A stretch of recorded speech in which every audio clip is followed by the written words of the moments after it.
자, 그런데 이번 사건은 후보 매수 의혹으로도 확대되고 있습니다. 송철호 울산시장의 당내 경쟁자들을 배제하는 과정에서 자리 이야기가 오간 게 바로 후보자 매수다.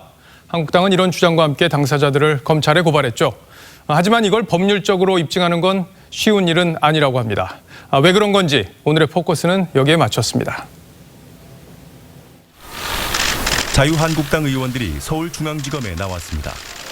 임종석 전 비서실장과 한병도 전 정무수석 등 청와대 관계자들이 지난해 지방선거 당시 울산시장 선거에 개입했다는 의혹을 고발하기 위해서입니다. 후보자에게 출마를 권유하는 것부터 경선에 있어서 보다 경쟁력 있는 후보를 어떤 공직을 제안하면서 사퇴를 종용했고, 공직선거법은 불출마나 사퇴 등을 조건으로 상대 후보 등을 금품으로 매수 또는 직위 등 이익을 제공하거나 약속한 경우 처벌하고 있습니다. 광노현 전 서울시 교육감도 사후 매수 혐의로 유죄를 확정받아 직을 상실했죠. 대가성과 관련해서 법원의 판단이 있었는데 그 점에 대해서는 제가 승복하지 못합니다. 당시 금품을 건넨 혐의는 유죄가 됐지만 자리를 제공한 것은 대가성이 인정되지 않아 무죄가 나오기도 했습니다.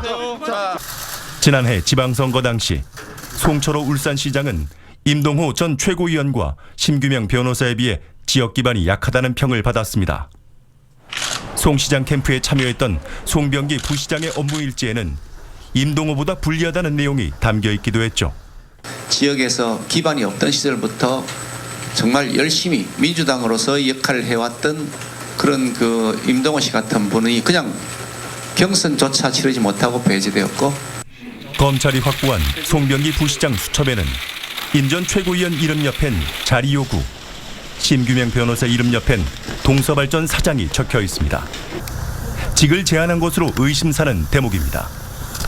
청와대 인사가 오사카 총영사직을 제안한 것으로 알려졌지만 임 전 의원은 친구들 사이에서 오간 얘기였다며 불출마 대가는 아니라고 주장했습니다.